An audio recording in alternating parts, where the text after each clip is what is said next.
Hello everyone, good morning to all of you.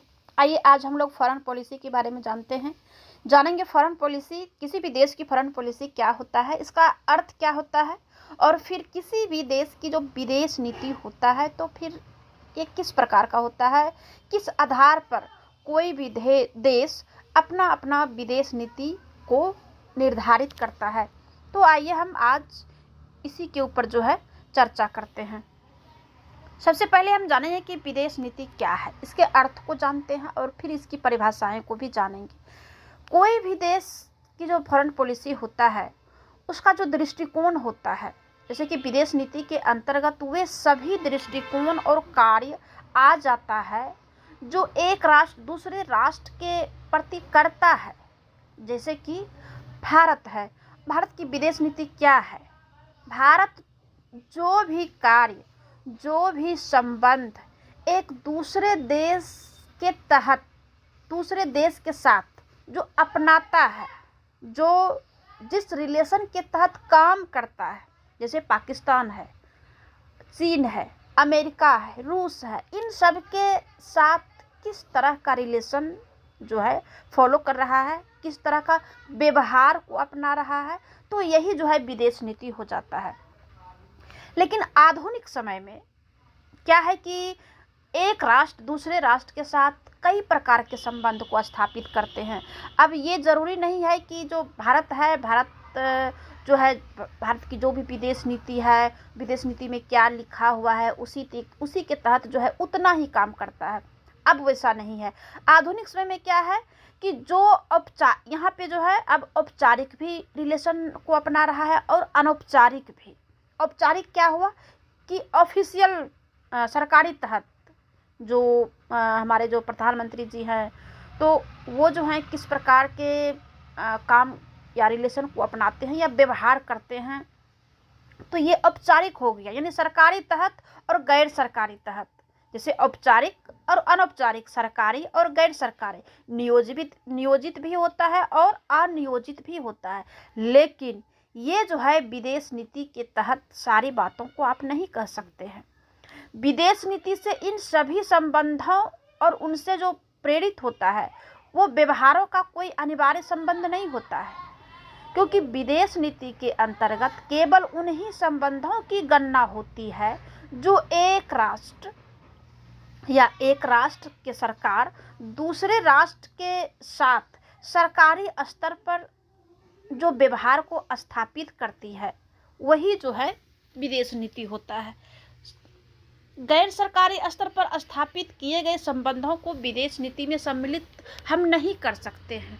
ठीक है, तो ये विदेश नीति होता है जो कि सिर्फ सरकारी के तहत जो कार्य होता है उसे हम विदेश नीति कह सकते हैं। अब विदेश नीति की परिभाषा नॉर्मन एल हिल ने कहा है। इन्होंने अपने शब्दों में विदेश नीति को परिभाषित किया है कि विदेश नीति दूसरे राष्ट्रों के सामने अपने हितों के संवर्धन के लिए किए जाने वाले एक राष्ट्र के प्रयासों का सार है। ये नॉर्मन एल हिल ने कहा है।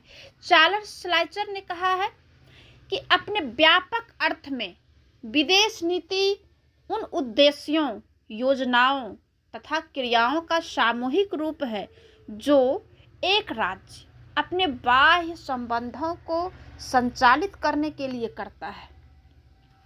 ये चार्ल्स श्लाइचर ने कहा है। इन दोनों विद्वानों की जो परिभाषा है, इन दोनों की परिभाषाओं से स्पष्ट हो जाता है कि विदेश नीति क्या है।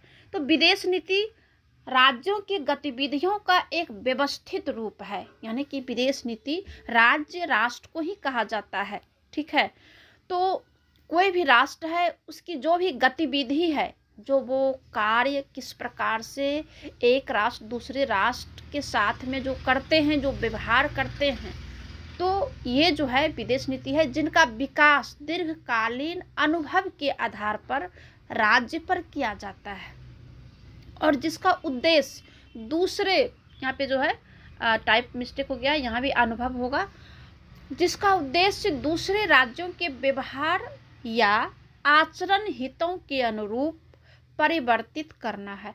और यदि यह संभव ना हो तो अंतर्राष्ट्रीय परिस्थितियों का आकलन करते हुए स्वयं अपने ऊपर जो बिहेव में जो लाता है तो ऐसा उसमें चेंजिंग लाना है जिससे कि अदर जो कंट्री होते हैं उनके बिहेवियर को या उनके जो क्रियाकलाप है उसके साथ तालमेल को बैठा सके। ये जो है उपयुक्त परिभाषा से जो है स्पष्ट होता है। तो इस प्रकार जो है विदेश नीति एक गतिशील तत्व है। विदेश नीति, क्योंकि संसार ही कहा जाता है कि संसार ही परिवर्तनशील है, तो विदेश नीति जो शुरुआत में जैसे भारत ही है, भारत की विदेश नीति जब देश आज़ाद हुआ था तो उस समय क्या था और अभी किस प्रकार से है, जिसका समय और आवश्यकता के अनुसार तथा परिस्थितियों के अनुरूप परिवर्तन संवर्धन होता रहता है। एक राज्य दूसरे राज्यों के साथ अपने राष्ट्रीय हित को ध्यान में रखते हुए व्यवहार के सामान्य सिद्धांतों का निर्धारण किया जाता है।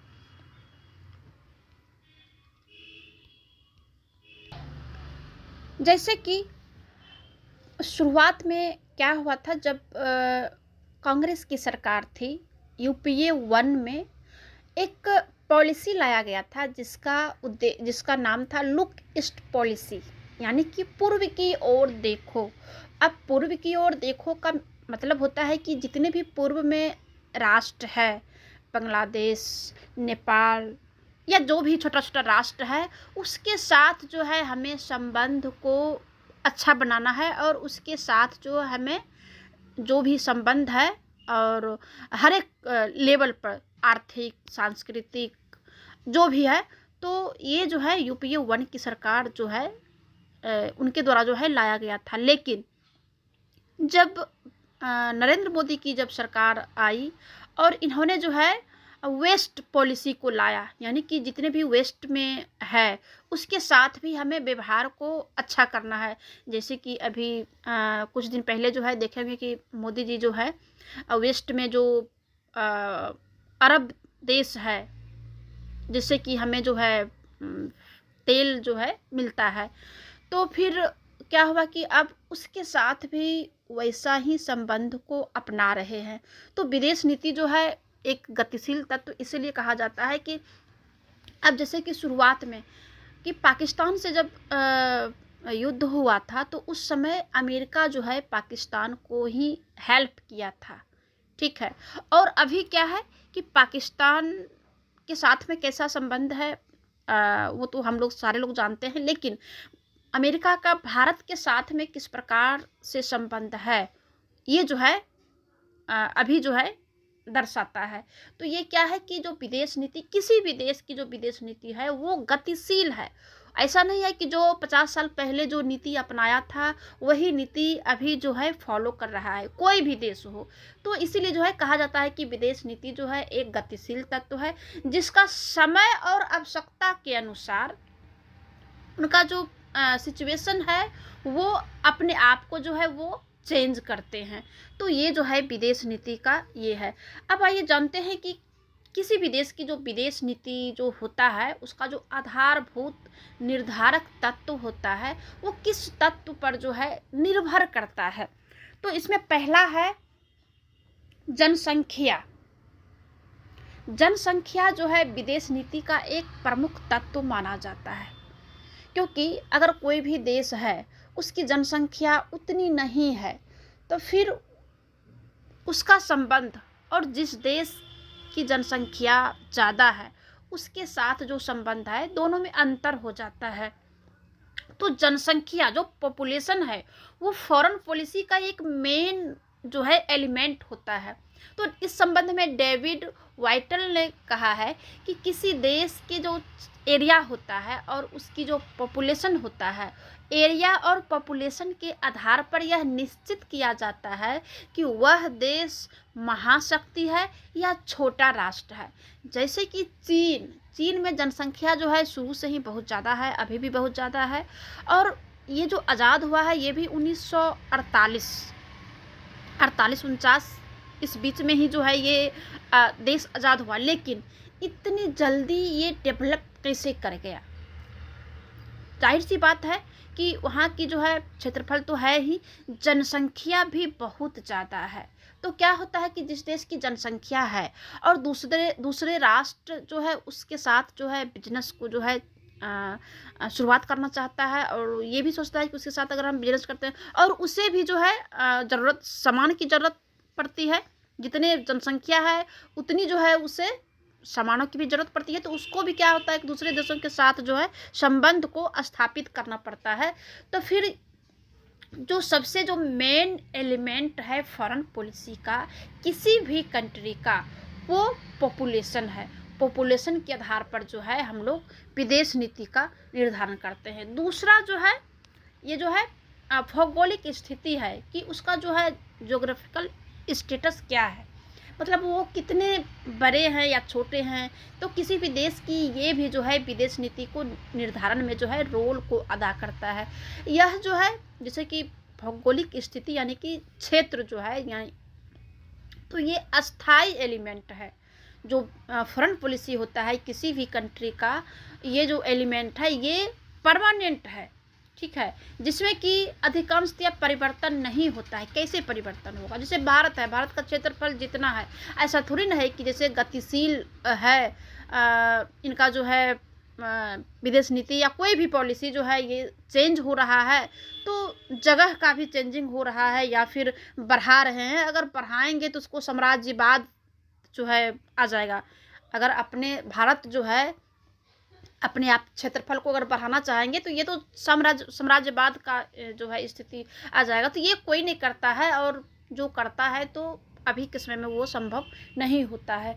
तो ये क्या होता है कि ना बढ़ता है ना घटता है, इसीलिए इसको परमानेंट एलिमेंट्स कहा गया है, ठीक है। अब जैसे कि भारत की जो है भौगोलिक स्थिति जो है ऐसी है कि उसे स्थल सेना, नौसेना और वायुसेना तीनों के ऊपर जो है अपार जो है उसमें इन्वेस्ट करना पड़ता है। और जैसे नेपाल है, नेपाल को जो है नौसेना की आवश्यकता नहीं होता है, क्योंकि उसकी जो कोई भी सीमा है वो समुद्र में लगी हुई नहीं है।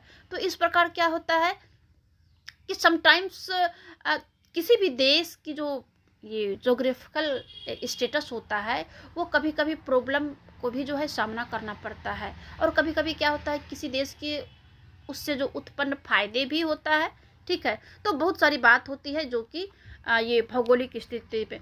तीसरा जो पॉइंट होता है वो जो है नेचुरल वेल्थ होता है कि प्राकृतिक संपत्ति होता है। प्राकृतिक संपत्ति भी विदेश नीति का एक निश्चित और अस्थायी तत्व को ही कहा जाता है।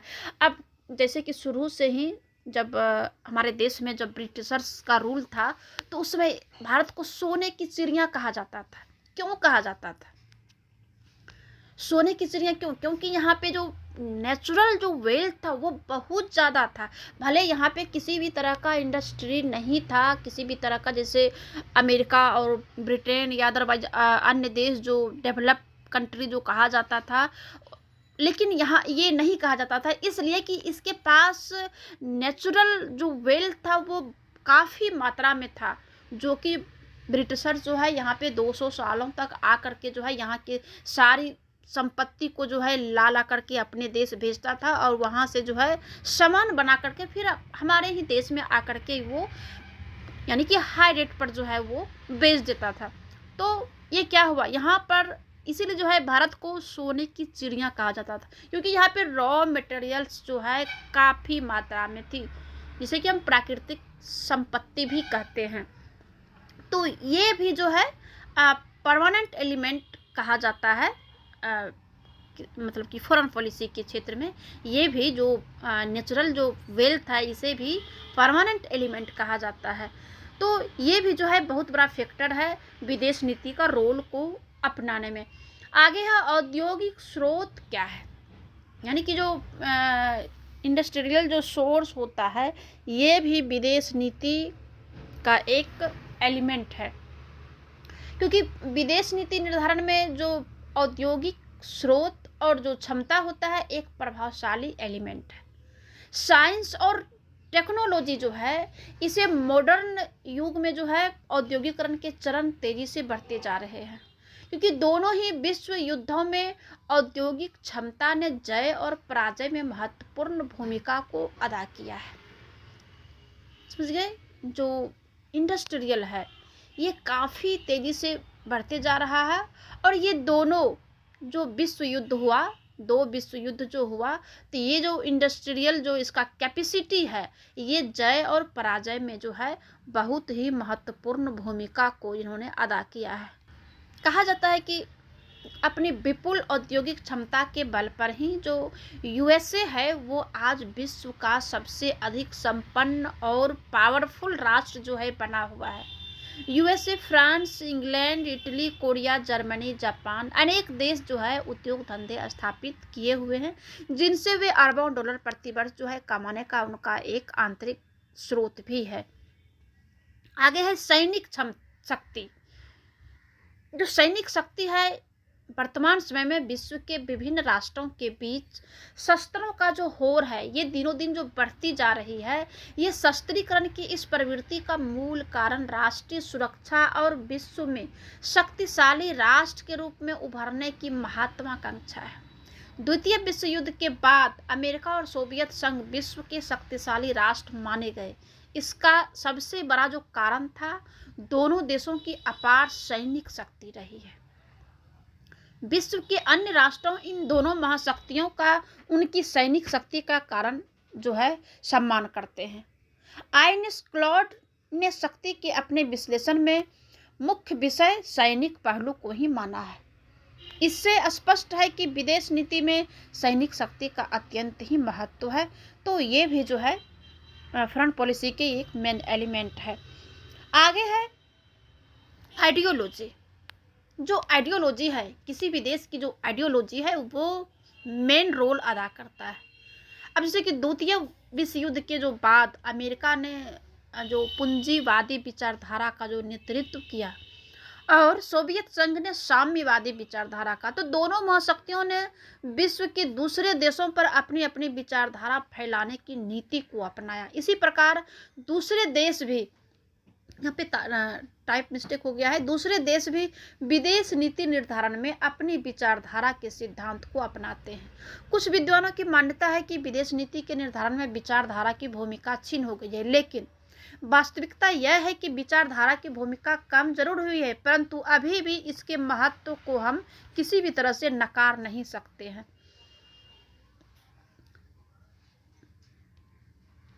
आगे है विश्व जनमत।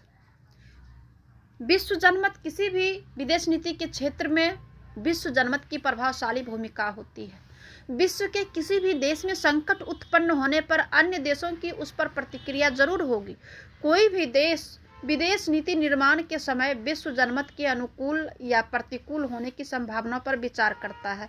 इसके अतिरिक्त आज विश्व के विभिन्न राष्ट्र विश्व जनमत को अपने पक्ष में करने के लिए अनेक प्रकार के प्रचारात्मक कार्य भी करते रहते हैं। तो ये भी जो है एक महत्वपूर्ण फैक्टर है। आगे पॉइंट है कि विश्व संगठन। विश्व संगठन की स्थापना का उद्देश्य विश्व शांति और सुरक्षा कायम करना होता है। इस कारण विभिन्न राष्ट्र विश्व संगठन के सदस्य बन जाते हैं। उनका किसी अन्य राष्ट्र से विवाद होने की स्थिति में वे इस विश्व संगठन से अपेक्षा रखते हैं कि वह विवाद के समाधान में सक्रिय भूमिका निभाए। दूसरी ओर सदस्य राष्ट्र भी विश्व संगठन के उद्देश्यों, सिद्धांतों और निर्णयों में बंध जाता है। उदाहरण स्वरूप 1945 में संयुक्त राष्ट्र संघ की स्थापना हुई और ये सदस्य राष्ट्र उसके चार्टर और घोषणा पर जो है बंधे हुए हैं। उसका भी कुछ नियम है, कानून है और वे विभिन्न निर्णयों का पालन भी करते हैं। इस प्रकार जो विश्व के संगठन है इसकी सदस्यता स्वीकार करने के बाद सदस्य राष्ट्र की विदेश नीति जो है मर्यादित हो जाती है। अतः इसे विदेश नीति का एक निर्धारक तत्व माना जाता है। आगे है संबंध जो है देशों की प्रतिक्रिया। अब जो प्रत्येक देश है, जैसे कि विदेशी इस तथ्य को सदैव दृष्टिगत रखता है कि किसी विदेश नीति को अपनाने से जो है दूसरे देशों की प्रतिक्रिया क्या होगी, यहाँ पे कुछ टाइप मिस्टेक है, दूसरे देशों की प्रतिक्रिया क्या होगी, उसे किस सीमा तक कौन सी नीति अपनानी होगी कि संबंध देश कम से कम नाराज हो। इन बातों पर विचार किए बिना किसी निर्णय के भयंकर परिणाम हो सकते हैं। उदाहरण के लिए अमेरिका ने पाकिस्तान को शस्त्रों की सप्लाई प्रारंभ करने से पहले इस बात पर अवश्य विचार किया होगा कि कहीं उसके इस कदम से भारत के साथ संबंधों पर प्रतिकूल प्रभाव तो नहीं पड़ेगा। यदि प्रतिकूल प्रभाव पड़ेगा तो किस सीमा तक होगा। इस प्रकार संबंध देशों के प्रतिक्रिया विदेश नीति का एक प्रमुख तत्व है। तो ये जो है संबंध जो है, ये भी कोई भी देश, किसी भी देश की जो फॉरेन पॉलिसी है ये भी देखता है कि अगर हम किसी देश, अन्य देश के साथ हम जो व्यवहार कर रहे हैं, मान लिया जाए कि जो अमेरिका है या भारत है, भारत अगर रूस के साथ अगर किसी भी तरह के संबंध को प्रदर्शित करता है तो भारत को ध्यान में ये भी रखना होता है कि रूस के साथ में अगर हम ये संबंध अपनाते हैं तो अमेरिका का क्या प्रभाव मेरे ऊपर पड़ेगा। ठीक है, क्योंकि अमेरिका और रूस में उतना नहीं बनता है, तो भारत जो है एक दूसरे के साथ संबंध को स्थापित करने के साथ अन्य देशों की जो कुछ एलिमेंट है या कुछ उस जो फैक्टर है उसे ध्यान में रखते हुए जो है दूसरे देशों के साथ संबंध को स्थापित करते हैं। धन्यवाद।